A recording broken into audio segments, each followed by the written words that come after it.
A few things about that.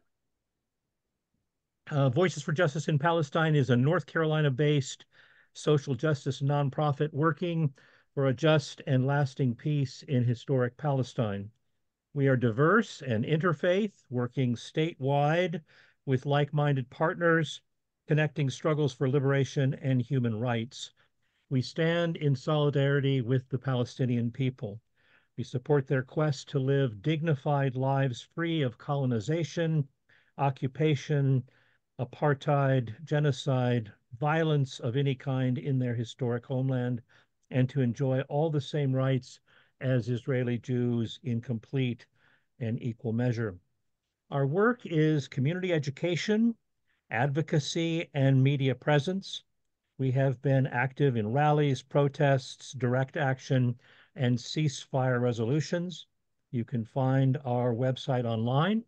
Visit us also on Instagram and Facebook. We are active on WhatsApp. We publish a weekly newsletter to 2,000 readers. And our webinar series is monthly through 2025. This is the second. We have several others in the pipeline. Let us know if you would like to be on our mailing list and how to get more involved. We welcome your financial support for our work, and opportunities to donate can be found on our website.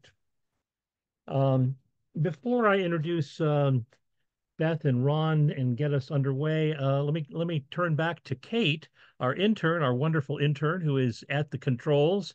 And Kate, if you could just say a word to everybody about the procedure for participation in tonight's webinar. Hi, so glad y'all could all join us. We're very excited to hear from our speakers tonight. We are going to keep everyone muted and have the chat be off for during the speakers sections, and then while Mark is asking them questions. And then at the end, we will open it up for questions. And we'll call on people to share their questions out loud with the speakers. I will be putting links in the chat, and I'll turn the chat back on when the speakers are finished with their parts. Thanks so much. Thank you, Kate. And let me invite the chair of our board, Burhan Ganayem, to bring us a word of greeting and welcome. Burhan.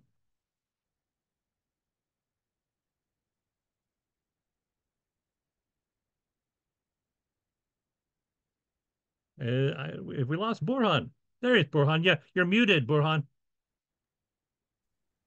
Can you hear me now? Yes, yes. I wanted to thank all of you guys for joining us tonight. I wanted to thank Mark and Kate for helping with this. And I also wanted to thank Ron and Beth for joining us tonight to tell us about their experiences on this issue. I wanted you to know that Voices for Justice in Palestine is a local North Carolina group, but I know we have a lot of followers outside the state and even some from overseas. I love for you to join our group. Send us an email if you are interested in getting our newsletter and our communications as well. I thank you again, and I look forward to hearing Ron and Beth tonight and communicating with all of you. Thank you. Thank you, Burhan. Let me introduce Ron first. He'll be our first speaker, and then also introduce Beth to you. Ron Shive was the pastor head of staff of the First Presbyterian Church in Burlington, North Carolina for 20 years until his retirement in 2022. Ron served as the chair of the Middle East Study Committee 2008 to 2010. He served as the PCUSA, Presbyterian Church USA, representative to the Palestine-Israel Ecumenical Forum for the release of the Palestine Kairos document in 2009. In addition, Ron has served on the steering committee of the Israel-Palestine Mission Network of the PCUSA.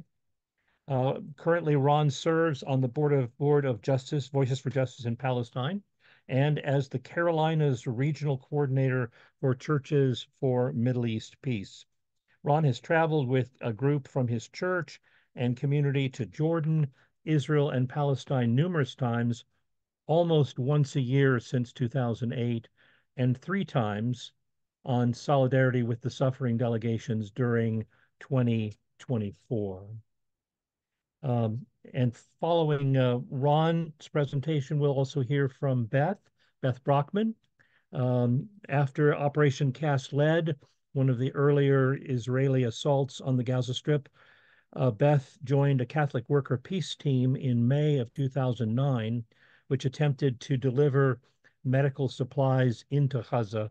After being denied entry, the peace team traveled throughout the West Bank, meeting with Palestinian and Israeli activists. She most recently joined an interfaith Just Peace delegation hosted by Sabeel in September of 2024, this past fall. The group vigiled at the border of Gaza, met with a number of non-governmental organizations and individuals, visited refugee camps and other communities, and protested outside the American embassy, all in the West Bank and Jerusalem.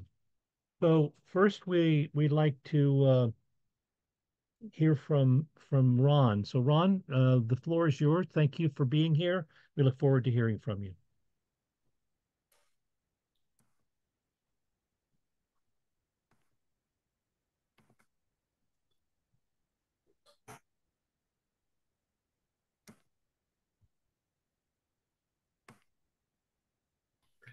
So, Mark, thank you. And Burhan, thank you so much. It's a joy to be with you this evening. I really don't need to tell you much about my personal journey because Mark has really provided a wonderful introduction. The 3 delegation visits in 2024 are really kind of the basis of what I'll be talking about this evening. The first was with a Presbyterian delegation. The second was with the Palestinian Justice Network of the Peace USA. And then the delegation that I co-led in November was with Churches for Middle East Peace. And so I do just want to reflect on what we saw and what we heard. And particularly this evening, we're going to talk about things that are on the other side of the wall. We're really not talking that much this evening about Gaza itself, but what is taking place on the other side of the wall. And so we want to talk about seeing reality on the other side of the wall. And I love this quote of Chris Hedges. You can't talk about hope until you talk about reality. And too often I hear people jump immediately to hope, looking for a hope for the situation that we see ourselves in. But first we need to talk about the reality of the situation. One of the things that I really came to focus on in this past year was this question that several leaders that we met with asked, is this really a conflict between 2 people? And Jeff Halper really kind of helped bring this to a head for me. Jeff, as many of you know, is an Israeli-American Jewish anthropologist. He received his PhD from the University of Wisconsin in Milwaukee in applied anthropology. He went to Israel in 1973. And in his 2008 memoir, he said, when I went there, he said, you would have called me and I would have called myself a Zionist. I joined the IDF. I served. I actually served 20 years then in the reserves. But Jeff had a change of heart and a change of mind when he saw Palestinian homes being destroyed, and became the founder of the Israeli Committee Against Home Demolition. He's also a founding member of the One Democratic State campaign. And Jeff said, listen, here's the situation. When you go to a doctor, what's the most important thing for a healing cure? And his answer was, you've got to have a correct diagnosis. So what is the correct diagnosis for what we see taking place at this time? I hear many times people within the church say, well, this is simply a religious conflict. But it's not a religious conflict. Jews and Muslims and Christians have lived side by side as neighbors for 1,500 years. Jews, Muslims, and Christians living in the same neighborhood, keeping each other's kids, shopping together, living together. And I think we need to face the reality that Jews were treated far better in Muslim countries in the past than in Christian European countries. So this is not a religious conflict at all. And then I hear Washington politicians all the time saying, well, it's simply a 2,000-year-old conflict. How can we possibly do anything about it? Well, the current situation began with secular nationalistic Zionism, which is a 19th century European political movement. And so it's not a 2,000-year-old conflict. It's a far more recent conflict. Mitri Raheb, I think many of you know Mitri. Mitri was the pastor of the Christmas Lutheran Church in Bethlehem. He's now the president of Dar Kalima University. He's the most widely published Christian theologian in the Middle East. And last April, he gave a lecture at Princeton Theological Seminary. And I'd like to play just about a 2-minute portion of his presentation.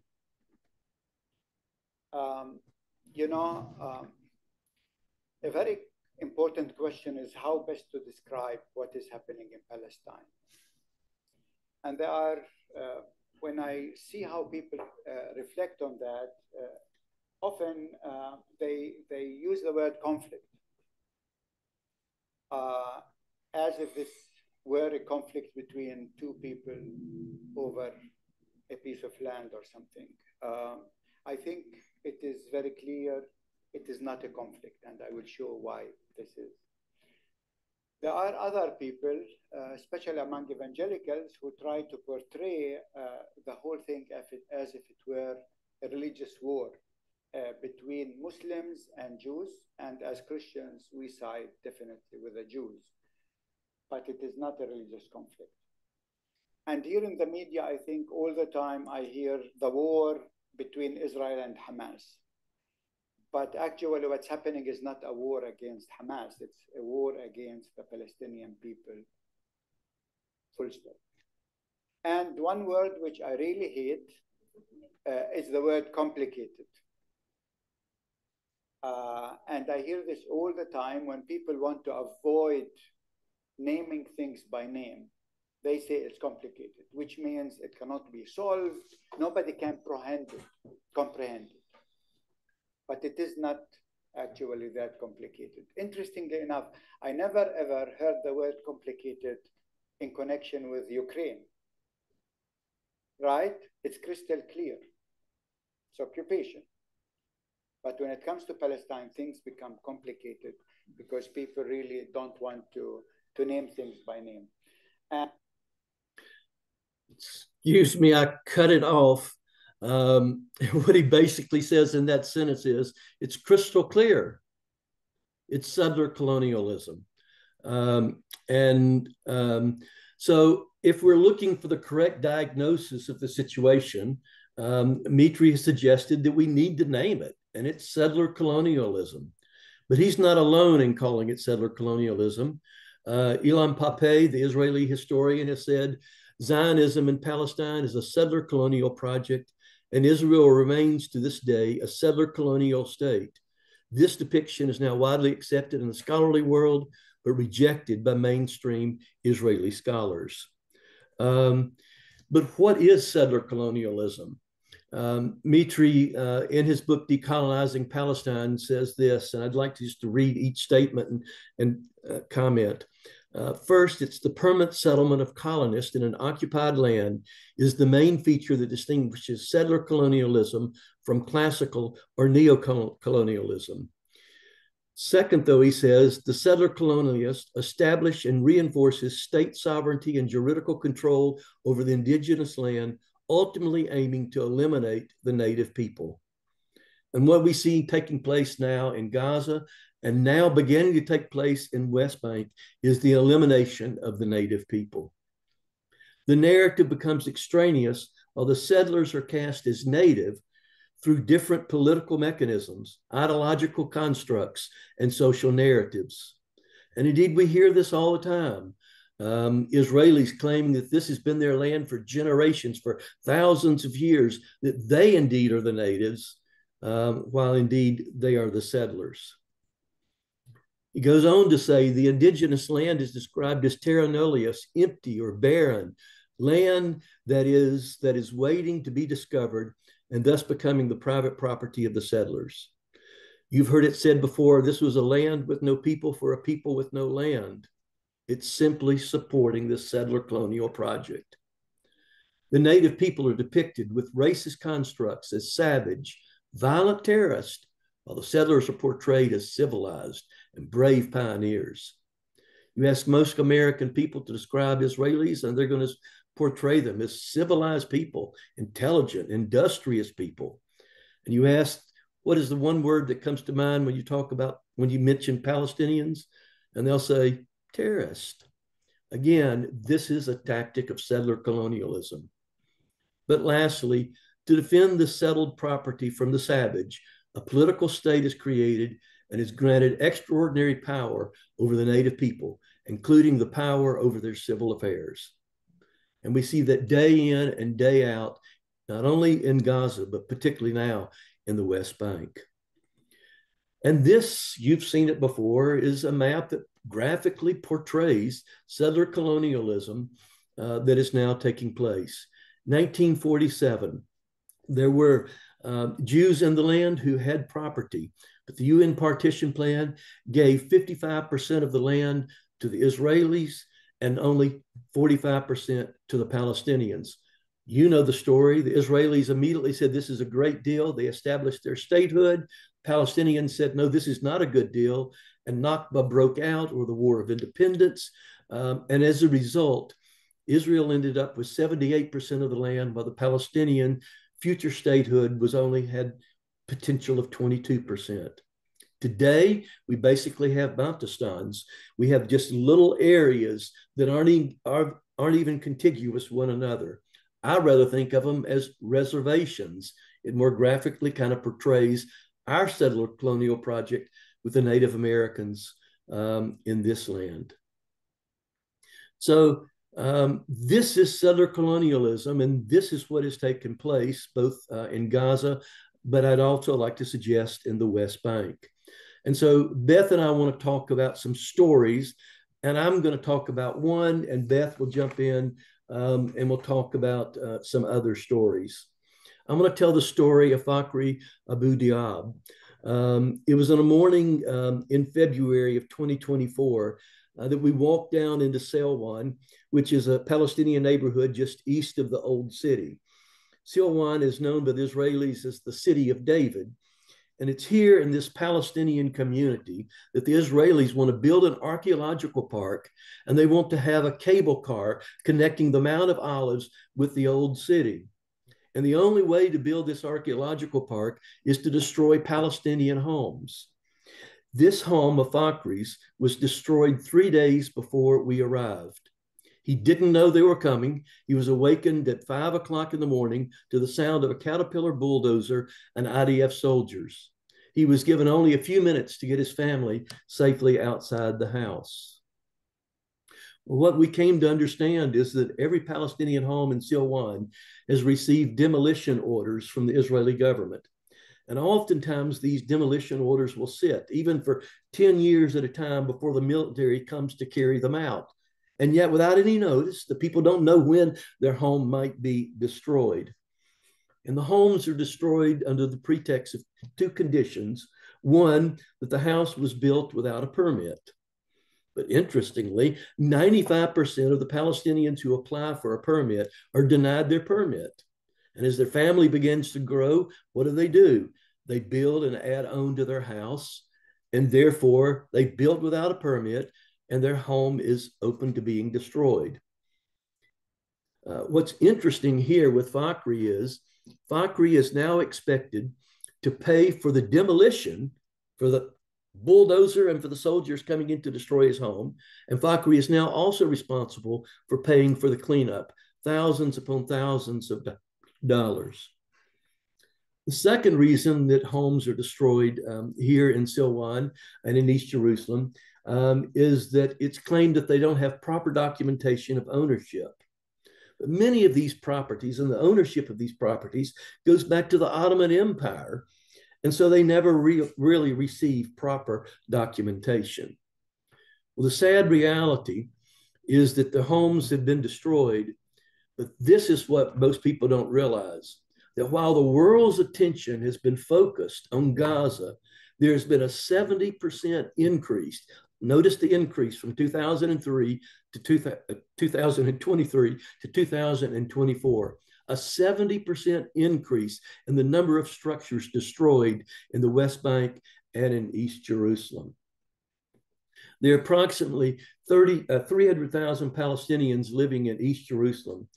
In 1947, in the war, 50,000 homes were destroyed throughout the West Bank and in East Jerusalem. But since 1947, another 60,000 structures have been demolished, but a 70% increase since October the 7th. The UN reported this on December the 18th of this year. On Monday, December the 16th, Israeli security forces carried out mass demolitions of Palestinian properties in East Jerusalem and in Hebron, citing the lack of Israeli building permits, which are almost impossible for Palestinians to obtain due to discriminatory planning and the zoning laws aimed at quelling Palestinian construction. This included the reported demolition of 9 homes and 2 additional structures, which displaced at least 31 Palestinians in Silwan. So, the world may not be paying attention, but it's interesting.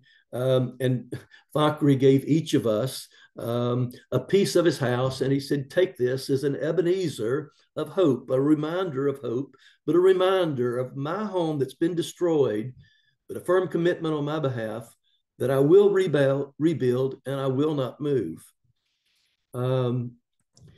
But while the world may not be paying attention, the international community is paying attention. There was a project, an Eyewitness Silwan project, where eyes were painted on the homes of Silwan homes, basically saying to Israel, look, we are watching, we see you, we see what you're doing. And so George Floyd's eyes, Sigmund Freud's eyes, philosophers, poets, artists, many of their eyes are all over the homes of Silwan. In fact, if you look on now the homes on this hillside in Silwan, I've counted at least 12 different set of eyes that are there, basically saying, look, someone is watching you. Someone does see what you are doing.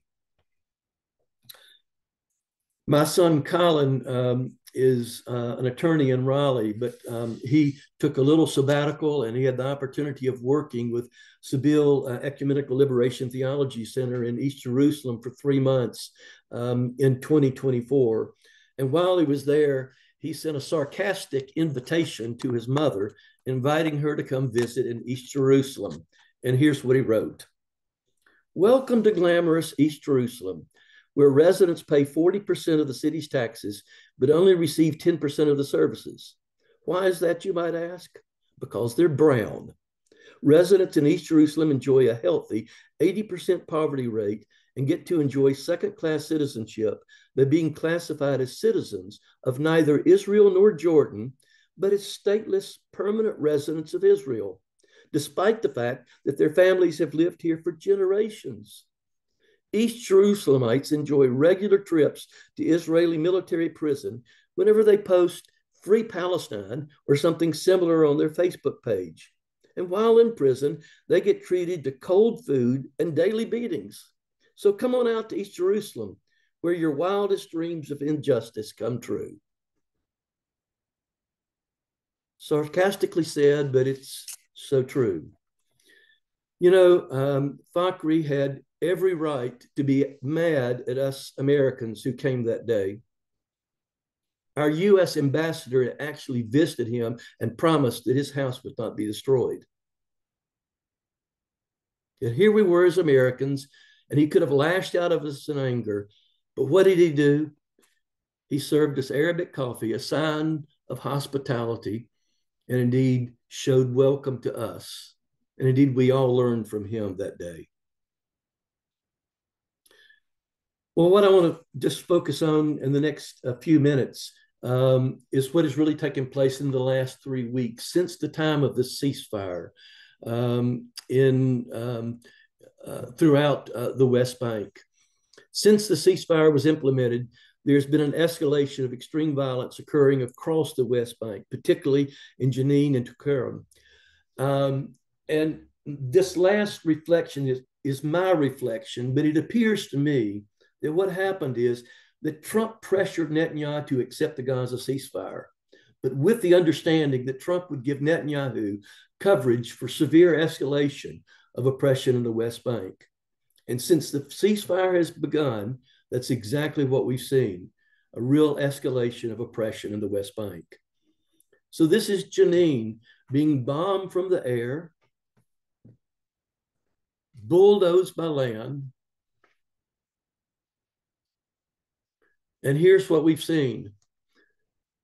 Displacement, violent Israeli raids forcibly displacing over 40,000 people in the West Bank in the last 3 weeks. Massive residential destruction. The Israeli army is leveling residential blocks in Jenin and Nablus and Tulkarem. In fact, what we're basically seeing them do in these locations is exactly what they did in Gaza. Killing. Israeli forces have killed more than 70 people, including 10 children, in the West Bank since the start of the year. Checkpoints. At least 900 checkpoints, gates, and dirt mounds have cut Palestinian communities, and they've rendered movement impossible. Palestinians can't go to school, they can't go to work, they can't go to the hospital. Then we've seen also arrest. The Palestinian Prisoner Society reports at least 380 people have been arrested since the start of the ceasefire. Burhan, I would welcome your comments because I know you have family members in Tulkarem and could report personally what you've seen or heard. Thank you, Ron. I appreciate it. I was telling Ron before when we were preparing for this presentation about the experience. For you, those of you who do not know me, I was born in the city of Tulkarem. It's not the city. I was born in a little village a few miles away. And that's actually where I went to high school in Tulkarem. Since the ceasefire and Trump taking power, apparently Israel showed the green light to do whatever they want to do. So the city of Tulkarem, actually, I talk to my family every day. My oldest brother and my youngest brother live there. My oldest brother requires kidney dialysis 3 times a week. And he been struggling all over town. Sometimes go to Ramallah, sometimes to Nablus, sometimes smuggle himself through the mountains to get to a hospital to do the dialysis. Another thing that my nephews and their children and nieces go to school in Tulkarem. In the last 3 weeks, Israel erected huge checkpoints which prevent cars from crossing. So they are shutting Tulkarem down completely. They open it an hour to a day, and people do not know what time. Sometimes they open it midnight, sometimes open it midday. The reports that I received today, actually, I received a call for help. There was over 200 homes, 300 homes completely demolished in Tulkarem refugee camps and in the city. The main square of the city, and actually I have picture. If anyone interested, I am willing to send pictures of the demolition. The checkpoint does not allow cars to cross. So when they open the checkpoint, you drive your car to the checkpoint, then you cross, walk across the checkpoint. Sometimes that takes you an hour, 2. Then you go to the city. And when you're done, most likely the checkpoint will be closed. So you cannot take a vehicle. You need to keep your vehicle away. It's a nightmare. They destroyed the main square in the city of Tulkarem. Keep in mind, the city of Tulkarem is about 200,000 people. 40,000 people, my brother told me today, were uprooted. And he was telling me this morning that now the Israelis know where those people who were uprooted went. Other families started taking them to their houses. And now the Israelis are going to those families who took the displaced people, beat them up, kick the people who were displaced out, and it's a nightmare. It's a nightmare. What is happening in the West Bank is really a green light by the Trump administration, and the ceasefire allowed them to shift forces with the settlers, and it is a genocide now in the West Bank.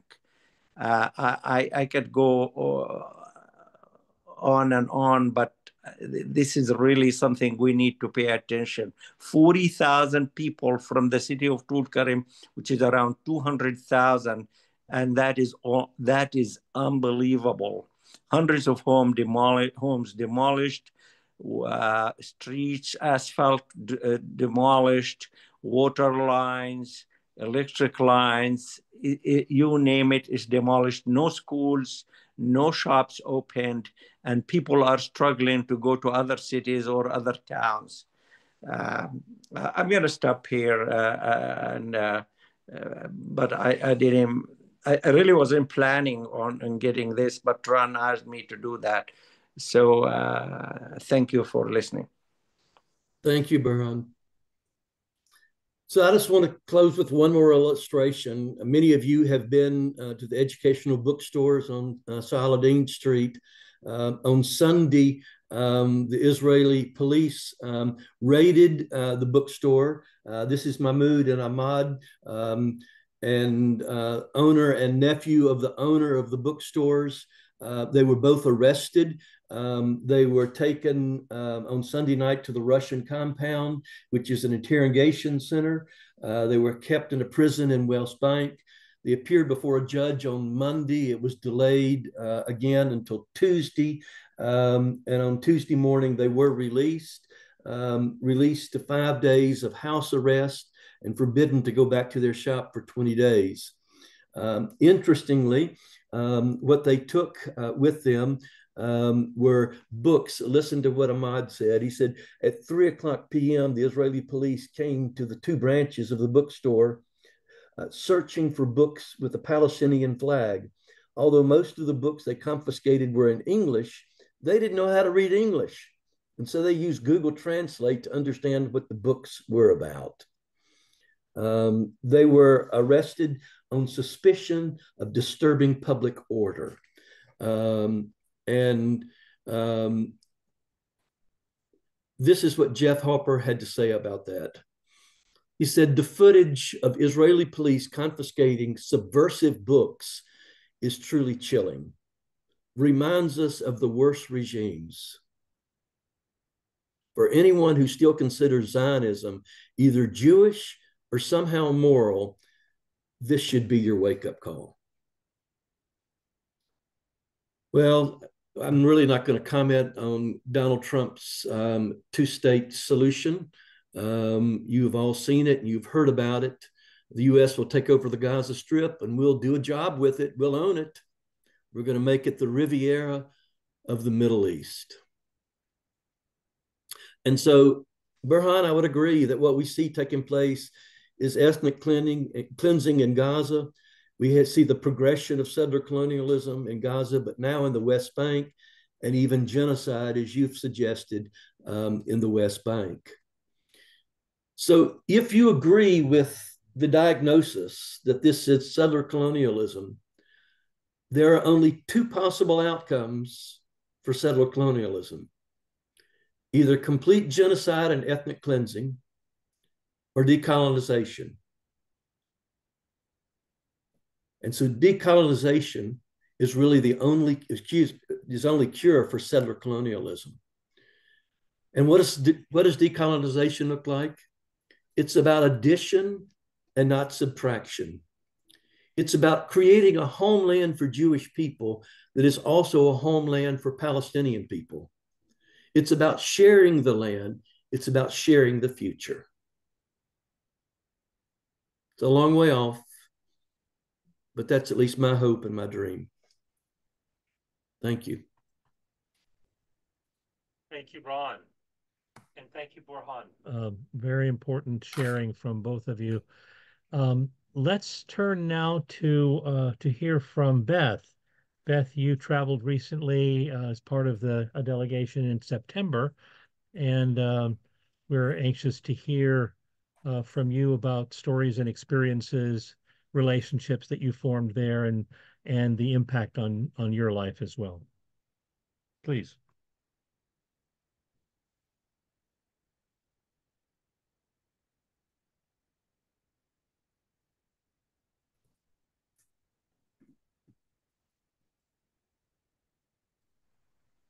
Thank you. I was just sending a note to Kate to unmute me. I'm happy to be heard.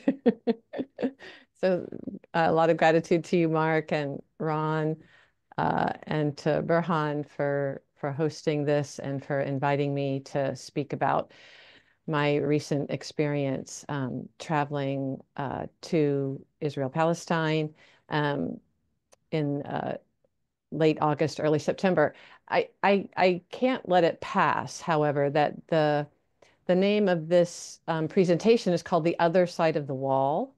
And ironically or interestingly, the current military invasion of the West Bank is called the Iron Wall. So I think it's worth hearing that as we listen to these stories from the other side of the wall. And certainly examples of Palestinian Sumud, which Mark has used that word so often, with me, the perseverance or the steadfast perseverance of the steadfastness of the Palestinian people. So again, thank you. So I received an invitation last July from a friend, and it was from Christian leaders in Palestine, inviting members of Christian for Ceasefire and Rabbis for Ceasefire to a delegation. And eventually Muslim, Hindus, and Buddhists joined the delegation, thus making our group a multi-faith delegation, which was a real blessing, I think, for all of us. And similarly, I think for many people who have joined us on this webinar, I also was devastated after Israel's violent attack on Gaza following the events of October 7th. And I struggled for how to find hands and feet to the prayers that I had for a place that I actually had visited 15 years ago with the Catholic Worker Peace Team after Operation Cast Lead, as Mark said. And it has been a place that has won my heart.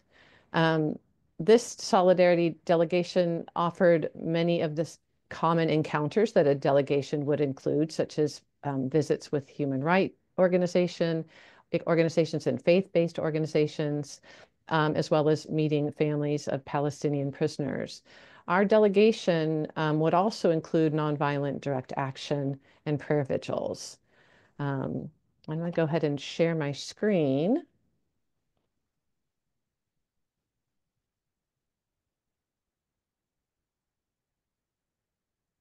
Oh, not that.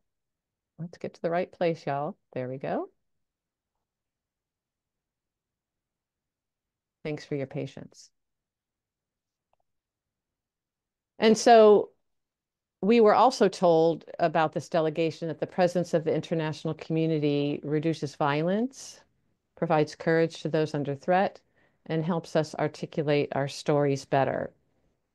And unlike Ron and Mark, I'm not really good at numbers and remembering dates, but I am quite taken with stories, and so I wanted to share a couple of stories. But before I do that, I wanted to tell you about a story that I heard from Cole Arthur Riley. And if any of you know her, she's a queer, Black, disabled woman who wrote a book called This Here Flesh. And she tells this great story in that book that I was quite taken with. And that is when she was younger, a girl, she was looking into a mirror along with her father. And she said to her dad, "You know, that's not your face, right?" And he thought that she was joking. And so she took his face in her hands and she looked at him and she said, "This is your face." And it dawned on her that we actually can never see our own faces. We can only see the face of each other. And I was listening to a podcast with Cole Arthur Riley on it, and they were talking about this concept of not being able to see our own face and only being able to see the faces of others. And Amanda Doyle on this podcast, We Can Do Hard Things, she said, it's the most beautiful thing. We will never see our own faces, which is why we need to see each other's faces for them, and why other people need to see our face for us, and why we need other people to see the face of God, because God is made in our image, which we're not able to see. I really hung on to this story as I traveled. It felt important once I arrived in Palestine to really look at the faces. I think so often, even a photograph or a video can distort a face. I mean, part of it is the photographer, part of it is how it's edited. And so for me, it was really important to go back and to be able to look into the faces of these people, and in turn see the face of God. And I could only hope that they would also return and see my face, and maybe also see the face of God. So I want to pick up on a couple of things that Ron pointed out, talking about settler colonialism. And so it's just some of the things that we witnessed while we were on the delegation.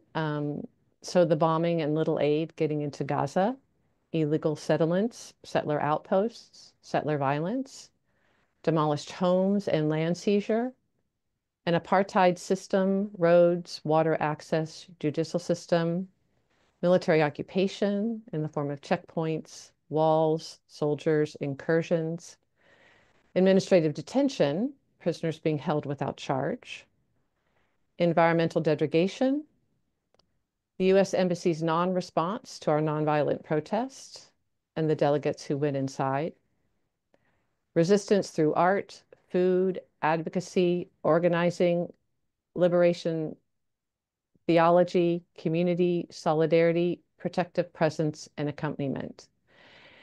And then I want to also add that we absolutely saw examples of Sumud everywhere, the Arabic word for steadfastness or steadfast perseverance. And we also witnessed Israeli resistance through accompaniment, solidarity, and advocacy. I won't list all the things and all the places that we visited. If any of you were on the webinar last month with Matthew Ho, he was on a similar delegation to mine, and I was able to participate in that webinar, watch that webinar, and he named many, many of the places that we visited. I want to only share two stories with you that will highlight illegal settlements, settler violence, land seizure, military occupation, environmental degradation, administrative detention, and Palestinian Sumud. Let me go back. Early on in our delegation, we visited the Christian valley of Al-Mahor. Many of you have maybe been there. It's a beautiful area, and it lies west of Bethlehem near the town of Batir. Al-Makhor was designated as a UNESCO World Heritage Site in 2014 because of the continuous inhabitation of humans for thousands of years. Mazam Kumsia, if some of you know him, with the Bethlehem University, he's a Bethlehem University professor and the director of the university's Palestine Institute for Biodiversity and Sustainability. We also met him.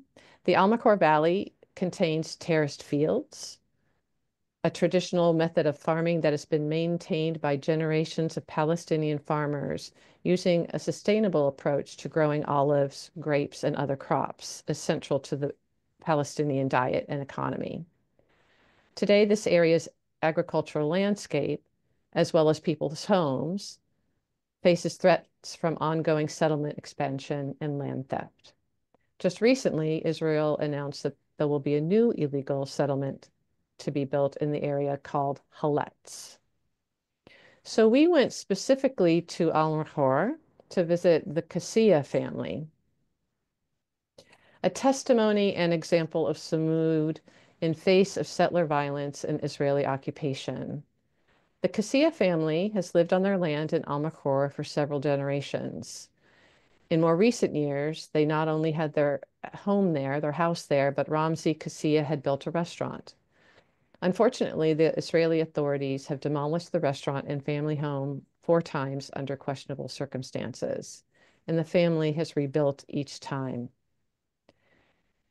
In 2017, a settlement company called Himonto, which is affiliated with the Jewish National Fund, alleged that they owned the land since 1969. Despite the court finding no illegal evidence to support their claims, the Israeli authorities issued a military order and forcibly seized the land.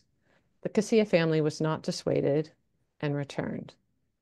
On July 31st of this year, the Kasia family was forcefully evicted from their home again by a group of aggressive settlers from a nearby outpost.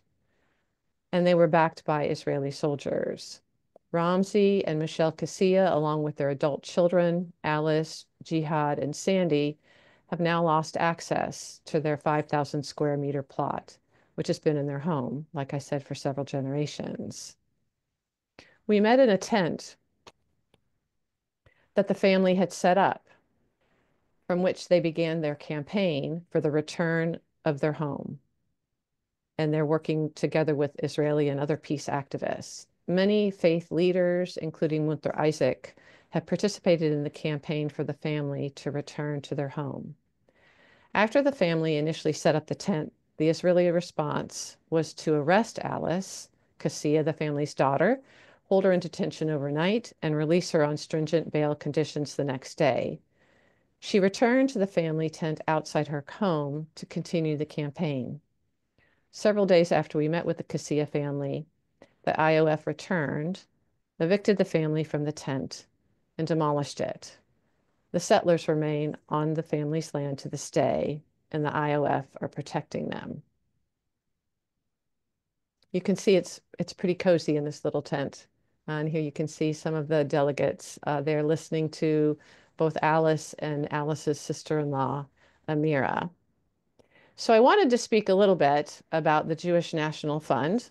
It was not anything that I had heard about prior to going on this delegation this time, but there were several Jewish delegates, rabbis, members of the Kohenet, the Jewish Kohenet, and so when I saw this symbol that you can see on this slide, JNF, around in Israel, they told me more about this Jewish National Fund. So on its website, it claims to be unparalleled in the Jewish philanthropic world, planting trees and building houses and parks, among other projects. From its inception in 1901, that date should be duly noted, the Jewish National Fund has been a Zionist organization, and it states that plainly on its website. What this means for the Palestinians is land seizure and expulsion. Donations to the Jewish National Fund have fed the Israeli settlements and helped build new ones in East Jerusalem and the West Bank. The organization has several branches like JNF, Jewish National Fund US, JNF UK, and they are registered as nonprofit charitable organizations, which means tax-free donations are being used in the illegal occupation of Palestine. The Jewish National Fund keeps its charitable status, however, by greenwashing its activities. In one promotional video that I watched, the JNF, the promotional video says this: JNF builds communities where there once was only sand. On the border with Gaza, JNF went where no man had ever set foot before. And from sand created life. It claims to have planted millions of trees, but its green charity outlook and slogan, "Making the desert bloom," don't jive with reality. More than 2/3 of JNF's projects were built on the rubble of destroyed Palestinian villages after the Nakba in 1948. And interestingly enough, and we viewed this when we were on the delegation, most of the trees that they've planted are carnivores, which are not native to that area, and they're not actually suitable for the environment. Many activists have joined in a campaign calling for the JNF to have its charitable status revoked, and this campaign is actually gaining some momentum. In 2024, Canada revoked the nonprofit charitable status of JNF Canada. However, JNF US and JNF UK still maintain their nonprofit charitable status. The next story I want to share is about a young person named Layan Nasser. Towards the end of our delegation, we went to Birzeit and met with Lula and Tanya, the mother and godmother of Layan Nasser. We heard the heart-wrenching story of how Layan in the summer of 2021 was one of more than 20 students arrested by the IOF, reportedly because of her nonviolent educational and organizing efforts at Birzeit University, where she had been an undergraduate student.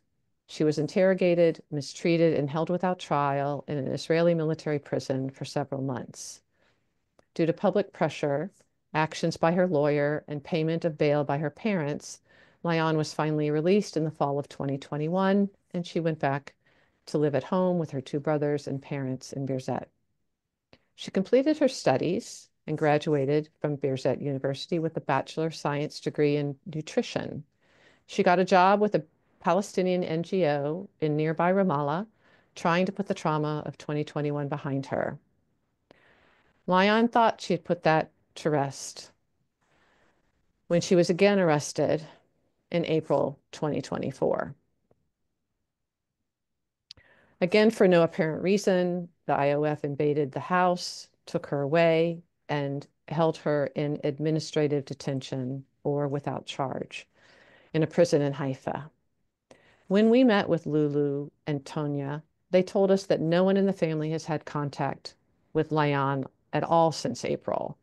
And they found out in August that she would be held for at least 4 more months. And it was the one time on this delegation that I think all of us, particularly as parents and being with a parent and a godmother, it broke all of our hearts. And we just went spontaneously into prayer with Lulu and Tonya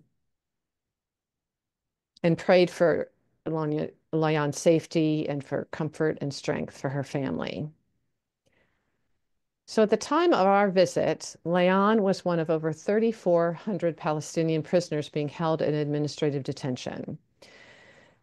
Again, it's a term that I wasn't familiar with, but I do know the meaning of what it means to be held without charge. And certainly there are examples of that happening at the prison in Guantanamo. And certainly that happens even here in the United States, Chelsea Manning being one of those folks that was held for quite a time without charge. So according to Military Watch, an organization that monitors the treatment of children in Israeli military detention, it's a procedure that's actually outside the judicial process, in which someone can be detained without charge or trial without having committed an offense. A military commander can issue the order and detain someone for up to 6 months at a time. It's been used in particular since June 1967. And it's one of the ways that that Israel actually uses against activists who stand up to occupation. Currently, at this time, when I looked up the statistic, there are over 3,300 prisoners being held in administrative detention. It is permitted under international law, but strictly in limited circumstances, such as the reasons of security or in a time of public emergency. The UN has noted that administrative detention is an anathema in any democratic society that follows the rule of law.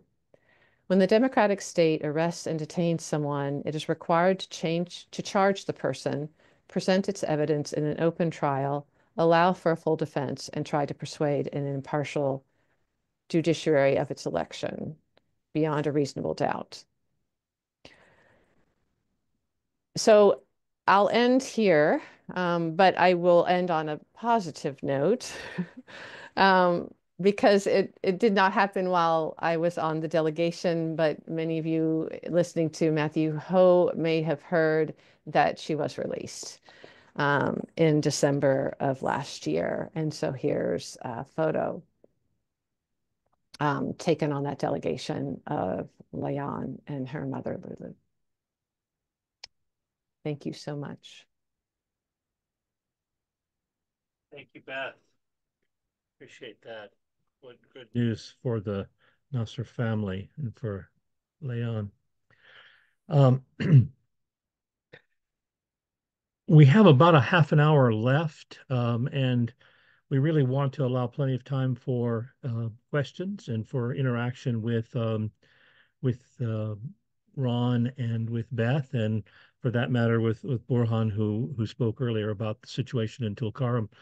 I did want to also add briefly a couple of notes about the current situation in the West Bank. It's really interesting that the ceasefire in Gaza was announced on the 19th of January. Trump was inaugurated on the 20th, and that same day, one of his early actions was to lift the sanctions that the Biden administration had put in place against the most violent Israeli settlers who've been involved in pogroms against Palestinians and anti-Palestinian violence in the West Bank. And that's a move that's very reminiscent of him pardoning the most violent insurrectionists.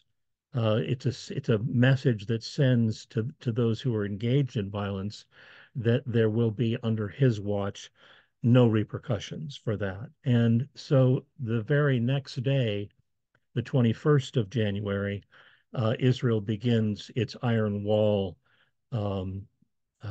military operation. Also just wanted to add that in addition to what's been said, this is the first time that the Palestinian Authority actually joined with the Israeli occupation forces in attacking Palestinians. So that's been something that's been very very disturbing and unsettling. Also, drone strikes and warplanes and armored vehicles have been used in the most recent violence, and it does seem to suggest that the IOF learned its lessons in Gaza about destruction, especially of infrastructure, hospitals in particular, and that's been happening in the West Bank. Several hospitals have been attacked by the IOF, and people who've been in the hospital have been detained. So there's a lot of the things that we saw in Gaza are being now carried into the West Bank, and with a great alarm from everyone. So I guess I would just like to ask both Ron and Beth to reflect a little bit about um, Ron, you alluded to this that really in the last year your thinking has changed, really opening up to the notion of settler colonialism. And Beth, you've spoken very movingly about the impact and some of the new things that you learned from your trips. Just if you would share with us any thoughts you haven't had a chance to articulate yet in your presentations about the takeaways from this experience. You know, the Palestinians are always saying, "Come and see, and then go and tell." And you've told us from the experiences you've had. Are there any other insights that you'd like to briefly share with us about how you're seeing the situation and how it's personally impacted you? What I'm what I would say is this last year is the first time that I've really heard leaders, Palestinian leaders, say, "I really am afraid." And you know, in the past, it's always been you know, great concern with what's going on, but to hear them actually say, "We are really fearful. We're really afraid of what's going to happen next." Um, the other takeaway that from particularly the Christians in Bethlehem, I heard it numerous times, and then I haven't heard it as before. But please do something. Our children are not coming home. Our children are leaving us. And there's a real growing concern among the Palestinian Christians that their children will not return, and the Christian presence is even going to dwindle more and more. Beth, anything come up for you in these ways? Yeah, I think similarly to what Ron said. I mean, I've only been twice. I know that y'all have been way more often, but I do remember the first time that we went and we asked people, "Oh, what could we do?" A lot of it was tell our stories, and also interestingly, they're like, get to know your neighbors. You know, do the work at home of the struggle for liberation and community. And it was different this time around. I think whenever we asked any individual or community what we could do, it was tell your government to stop bombing, stop sending weapons to Israel, and also the same kind of fear. Um, the difference was similarly to what Ron said, that people were saying, "Please help me get out of here," you know, more than that. And I guess I'm wondering, the first time I went, interestingly enough, it was just right at the beginning of kind of the iPhone. And we decided as a peace team to travel with one, but it was all wonky and limited kind of communication. And that was so different this time, with easy access to the internet. Now I can communicate directly with people who I've met through WhatsApp. And so that's a big difference. I think that there actually has been some more communication, for which I'm hugely grateful for. I guess the last thing that I'll say is that I did get the sense, because we were there when the kind of initial acceleration of the ground invasion happened. That was back in, early fall. And there was this sense of they want to destroy, Israel wants to destroy everything, and build it on top of the bones of Palestinians and the rubble of their homes. I very much got that sense this second time, and certainly with what's happening right now. Thank you both. Let's devote the rest of the time we have together to questions and answers. As Kate has said, if you have a question, please just raise your hand, or you can use the hand signal on Zoom, and we'll do our best to get to all of you. We do have a pretty good sized crowd and only about 20 minutes, so let me ask if you'll just bring up one thing and be brief and clear, and then say clearly if it's Ron or Beth or both of them, or Burhan, if you would like to say something. I see Laura, your hand is up. Please unmute yourself and ask your question. Okay, Good yeah. to see you. So I'm wondering, it's for either Beth or Ron. I'm just wondering, I think I heard that Israel has a new rule now where you have to send your documentation 3 days in advance if you're planning to visit. And I'm just wondering, like I have been considering going on some kind of support visit to the West Bank, but I fear I would not be allowed in. If they have this time and they're using it to go through people's social media or things, they would see, how virulent I am in my support for Palestinians and opposing Israelis. I just think that I may not get in. And I'm just wondering if you know anything about whether that 3 day period is so that they can look into the background of people coming in and if people are being turned away. We did have to do that. What I chose to do, and most people in the delegations in 2024 did, was rather than going through Ben Gurion Airport, we went through Amman and crossed the Allenby Bridge. It takes an extra day going, an extra day coming back, but it was a lot easier getting in and far less hassle. We really had no problems at all. Going through Amman.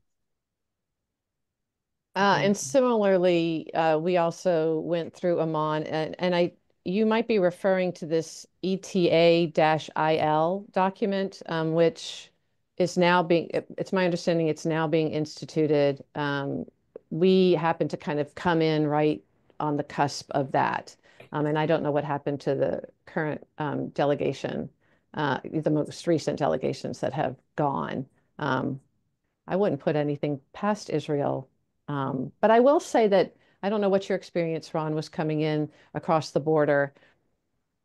A lot of it, as you enter, feels a little bit like bullying. And and they're looking at computer screens, and there's two of them.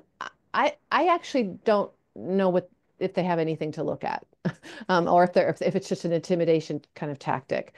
That said, there was someone who on our delegation from England he's of East Indian descent. He happened to take a photo, not of anything at the border, but someone in our delegation, and was called aside by the security there. They did look through his phone. He had to sign a document that said he was not allowed to come into Israel. They wiped his phone. He did not have access to anything on his phone for 24 hours and was not able to join us on the delegation. I did find the intimidation at the Allenby Bridge in November. Beth, you're correct. They stared at a computer screen with my passport for probably 2 minutes. And I'm wondering, what are they finding? What are they seeing? But they never said anything. And I was able to get in. Yeah, it felt like a tactic to me, but yeah. I could be wrong. They could be pulling up files. See Ted and Sharon's hand up. Please go ahead. Sophie's. Can you hear me? Yeah. Yes. I had a question that I never thought of even before, and that is, if you think about it, from here and from where I sit and from what's going on, I have more respect for Hamas troops than I do for the Palestinian Authority troops. And I'm just wondering, how do they recruit those people, and how do they do it? How do they mess their own people up so badly? I could jump in real quick. It's the same way that the police do here by recruiting. I don't know if y'all remember during the Muslim ban that happened under the first Trump administration, there was a big demonstration out at the airport that I was part of. And the police actually would look for the brown-skinned people, the Muslims, ask them to please put everybody under control. And I think it's a tactic of policing, whether it's on, our local police, or, I mean, certainly it happened in World War II. Many Jews were um, recruited to help round up Jews to send to concentration camps. So I think it's I think it's a terrible, terrible tactic. And I think about the people who, you could be easily intimidated by that, as well as, I mean, if they threaten you and say, if you don't do this, I I know where you live. I know where your family lives. So. And Ted, what I would say is that, Hamas is a resistance force. And according to the Fourth Geneva Convention and international law, Hamas has a right to exist. Yes. So they're resisting an occupation that's going on. And so they have every right, according to international law, to do so. Yes, definitely. Thank you. Yes, Charles, I see your hand.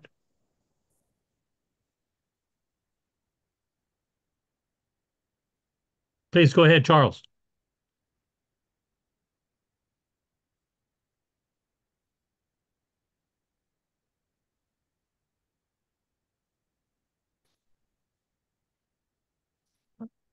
Can you unmute?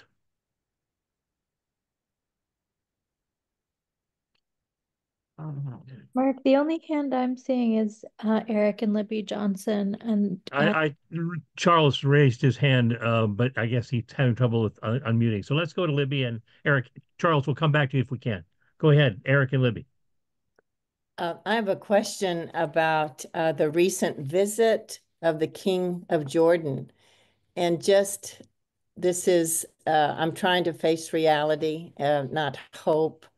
But Eric and I listened to a physician just recently who practices in North Gaza, and he was hoping that the King of Jordan would refuse moving Palestinians into Jordan, and the same thing with Egypt. And I know that's a pretty far-fetched, you can't predict, but would you say that the Arab nations may be able to protect our Palestinian brothers and sisters in Gaza and the West Bank if there was a coalition built, a strong one saying we refuse to do this?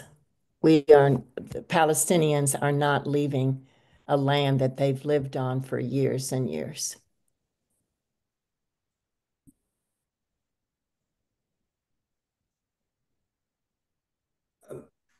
I guess what I would say is that I do think that if Trump and Israel try to force this, that it really could threaten the treaties with both Jordan and with Egypt, because I don't think they're going to back down. I don't think they're going to take any of the Gazans. Yeah, Borhan, you want to comment on that? You're muted.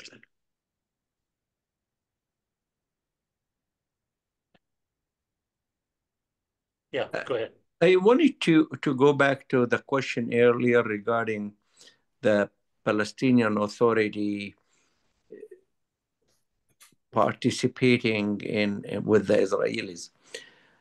I want you to think of the West Bank as a large jail.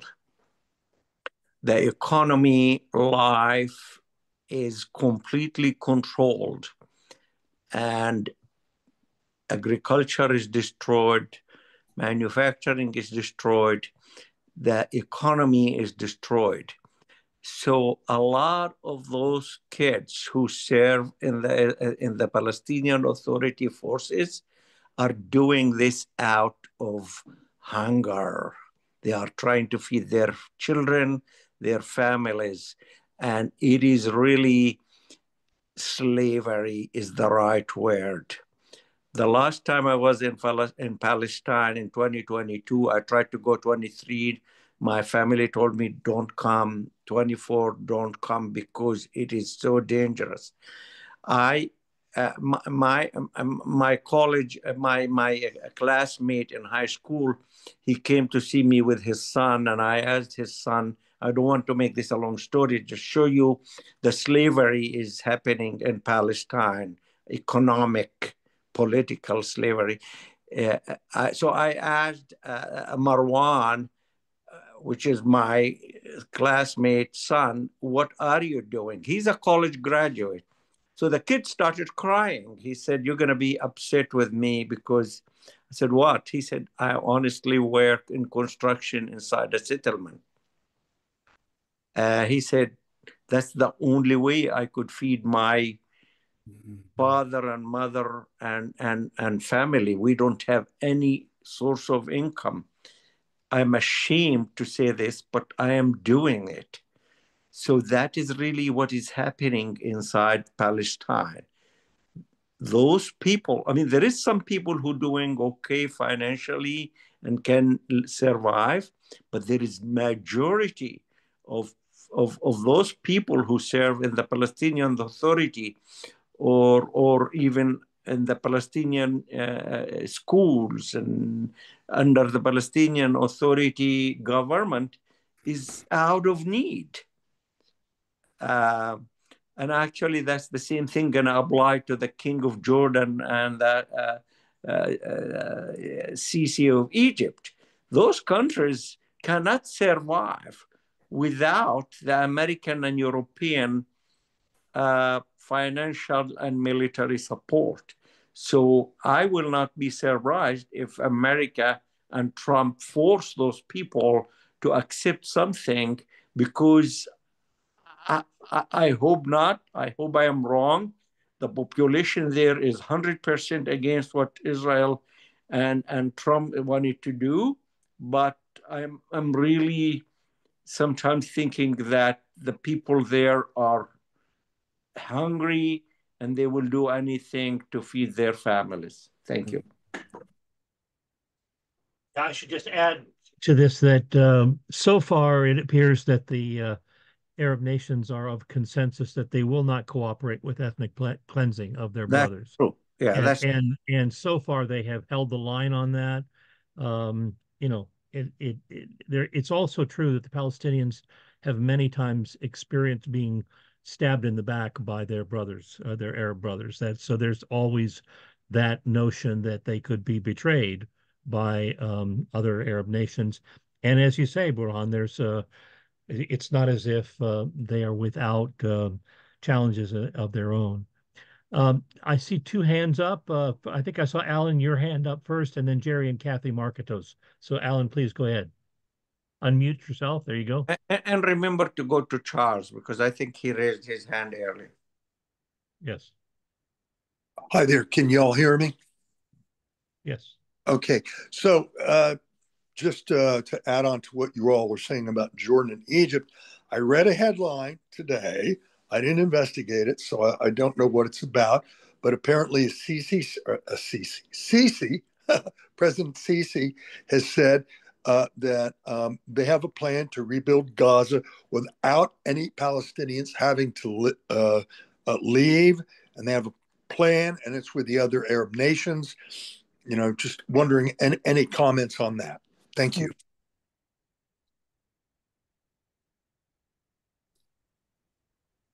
I did not see that, so I can't comment. Yeah, I didn't see it either.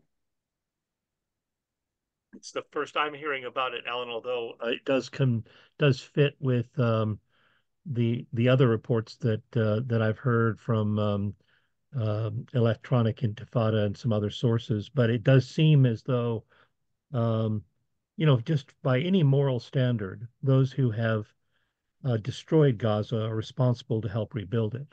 And yet you don't want Western imperialists having their hands on Gaza and trying to determine how it's rebuilt. You want Gazans to determine that as part of their own self-determination.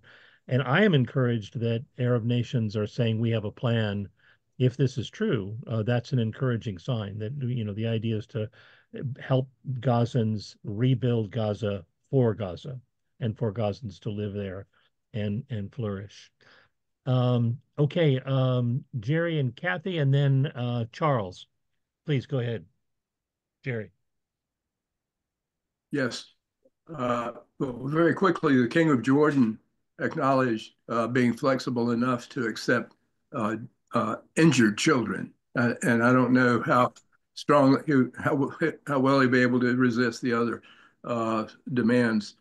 Um, I wonder, I wonder, I wonder how things are going with defending students. Our young people are showing their their ethics on environment and on human rights, and this wholesale attack on the concept of international law and human rights is phenomenal and unprecedented. Um, I mean, I know there are other genocides. I mean, things in Congo and other places are horrendous. But at least with the faith connection, what we um, dare to call Holy Land, that term I feel like has some currency, and I feel like it's a handle on some of the discussions. So I'm very concerned about the students and professors who are doing what you're supposed to do at university, and I'm just hoping that we who went to various colleges or schools are able to bring along some of our fellow alumni to remind the administrators of their most basic responsibilities. But any input, any experience on that? Thank you.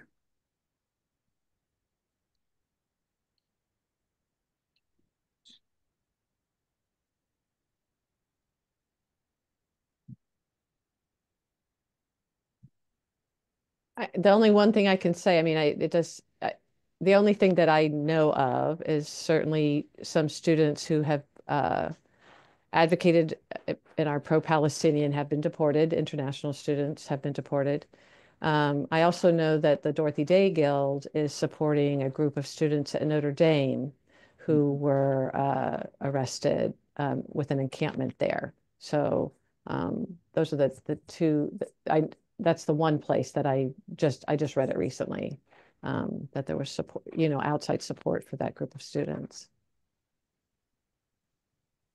I guess I'm looking for workable angles because communicating with the White House doesn't seem like a place to start. And but it may be that working on this from the edges, that if there's enough of grassroots insistence on just reminding, are we going to destroy it? I mean, universities have been destroyed in Gaza. We're going to allow the destruction of our own universities from the inside. So I hope we're able to find allies in this, because it could be one of the ways we have an effect ultimately on policy. I can report.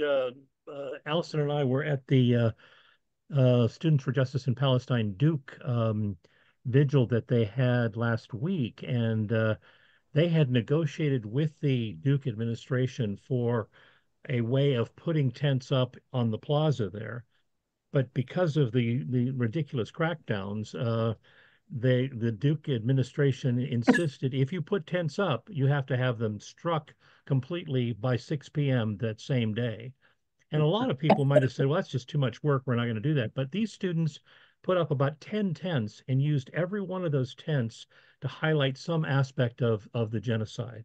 So there was one that had educational material on the front part of the tent, the flap of the tent, that talked about scholasticide. The other one talked about what happened in terms of food and families. So it turned out to be a very powerful educational and protest action, which they managed to do, sort of navigating around these draconian restrictions. And in that sense, I mean, I might not have known about it, except that I'm in touch with some of the students from that group. And so they're on their own, they're working to do that and get the word out. And there were other students that came and faculty. And so the word is getting out. It's just in in really challenging circumstances. Let's see, Charles, would you like to speak? Please unmute if you'd like to. Well, there have been a lot of interesting conversations, and there were a lot of questions, and I might could add a little bit of information to some from my perspective. I'm an American citizen. I was born in the U.S. in Greensboro, North Carolina. My parents were from Ramallah, and I had got a chance to visit in '73. The thing that on the last subject, the thing that struck me with the protest on the college campuses. I went to school in the '80s, and that time the shanties, the anti-apartheid demonstrations against South Africa were really popular, and when I went to school, there was a shanty town, and I would my hopes.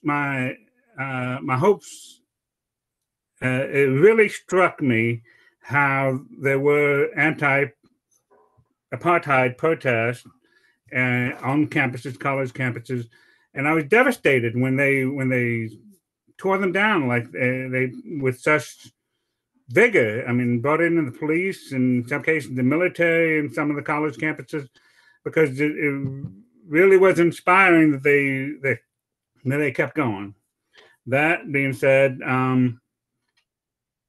and due to the supposed anti-Semitic discussions and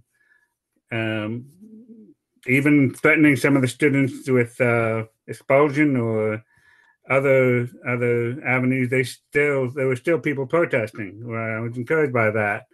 One thing, though, looking back over the years, is that back in the '40s and '50s, of course, there were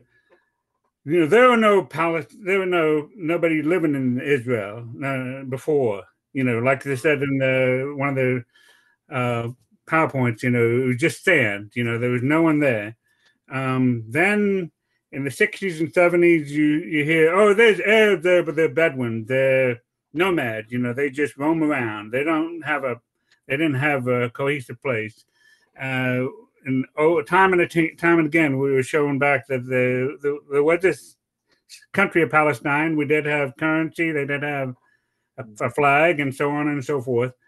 Then in the '80s, you would hear, oh, there's Palestinians, but they're not cohesive. They don't have the economy. They don't have the so on and so forth. And so by the time of the Oslo Peace Accord, you did see the Palestinian flag showing up. You did see that it was legal, and you did see it more and more. And I was heartened by people wearing kiafa and keeping the Palestinian flag and so on. And so it just seemed right at the end. The last year and a half, it just blows my mind that there's so much going on from the Israeli government, and especially with really the green light of the United States, when they wouldn't be able to do as much as they could, because president after president has said, you got to hold back. You can't.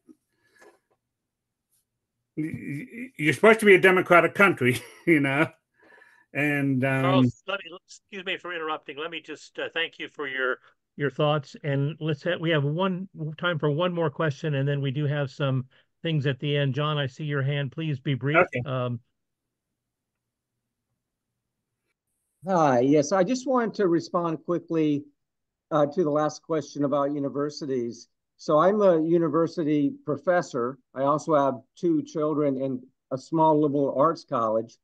Now, from the outside, I think I've observed, like many of you, that in terms of the student encampments and police being called in to clear them, this has seemed to happen at the large universities and not so much at the college campuses. So obviously it's highly politicized. Now at my campus, on the inside, and this is in North Carolina, we had the police called in, and I think it's really divided the community. There's a lot of people that faculty and students and staff that may not be showing up, but when they see videotapes of young students and others, at 6 a.m. in the morning, forcibly pulled out of their tents, zip tied, and then hauled off, it was very disturbing for me personally. There were 800 staff and faculty that wrote a letter to the administration, trying to hold them to account and expressing our concerns about this. So, being on the inside right now, there's a lot going on at universities. There's potential for withdrawal of federal funding. So in my 30 years, in academia, including as a graduate student, I think the past year has been the most difficult one for me. But it's been encouraging for me that there is that communication, a little bit at least, going in on the inside. So I just wanted to share that with everyone. Hey, John, appreciate that. Friends, we do want to wrap up a couple things just to say in closing. Beth has some suggestions that she'd like to share with everybody for action steps. We don't want anyone to leave without a sense of personal steps they could take to take action. And while Beth is pulling that up, let me also remind people that we have 2 more webinars already in the pipeline. One, this is a partnership we're doing with Mondoweiss, which is a wonderful source of accurate information on Palestine. Please save these 2 dates, March 20th and April 10th, and we'll get word out to everybody. Yumna Patel is the editor-in-chief of Mondoweiss, wonderful, incisive writer. She'll be with us on March 20th, and Michael Aria, who writes his column, The Shift, which talks about Palestine activism in the United States. Michael will be the featured speaker on April 10th. So both of those are a partnership that Voices for Justice in Palestine has undertaken with Mondoweiss, tapping into their wisdom and their practices of speaking about Palestine in the era of Trump and trying to get good, accurate information out there. So we hope people will come to that. And Beth, please walk us through some of these things that people might want to be aware of and participate in going forward. Yeah, thanks so much, Mark. So this is just a handful. Based on the story that I was telling you about Al-Mahor, there's actually a campaign called Save Al-Mahor. And Kate dropped a link in the chat to this particular event that they put on their Instagram called, instead of calling it Palestine's Day. And there's a Zoom link. If you go to that link in the chat, it'll include the Zoom link. It is here if you want to quickly write it down. And it sounds like what it's going to be is folks that are on the ground there in Palestine are going to be sharing the story of Al-Mahor and the struggle to kind of keep this land and the support that they've received from interfaith leaders, multi-faith leaders there, particularly in Bethlehem. So that's the first one. It's happening tomorrow. Yeah, and this is all very accessible, and there's ways you could get even more involved with them through a WhatsApp, but you could go to their Instagram to see that. The next one is that you can pray with Sabeel weekly. This is something that I've done since I returned from the delegation, that I have joined their wave of prayer. And so they put out current events and a prayer that goes with it for each week. Another time of prayer is on Thursday mornings for us here, Eastern Standard Time at 11, 6 p.m. in Palestine. There's usually an invited guest or a participant to give a meditation on the lectionary passages for the following Sunday. And the last one is Kumi Now. That happens on Tuesdays. I think I said Thursdays, but it's on Tuesdays. My mistakes there, sorry. And that's also at 11 a.m. on Tuesday, 6 p.m. And that's actually a guest activist to explore issues that are relevant to Palestinians and how you can get involved. And the last one, okay, I love this picture, y'all. Any of you know Omar Harami, you know that he has a great sense of humor. He also is I think this is his expression of steadfastness, of Sumud. And all the time he was saying, Yalla, Yalla, Yalla. So here's his invitation. Yalla, join an upcoming delegation. And again, Kate has put the link to all the upcoming delegations, and there are many coming up this year that Sibyl will lead. Thanks. We can put them in our newsletter, next newsletter. Yes, Kate, I think you have access to those. If not, we can get them from Beth and add them to our list. So just want to close and say thanks to everyone who was here with us tonight, and especially to Ron and to Beth. Thank you for sharing your stories about life on the other side of the wall. Let's show our appreciation. Thank you. Stories of colonization and Sumud. Wonderful to be together and see faces of so many of you who've been part of this work of liberation and learning and growing in solidarity with our Palestinian siblings. So thanks to everyone. And let's all be holding fast in these dark and uncertain times in solidarity with our Palestinian brothers and sisters. Thank you. Good night, everyone. Good to be with you all. Thank you.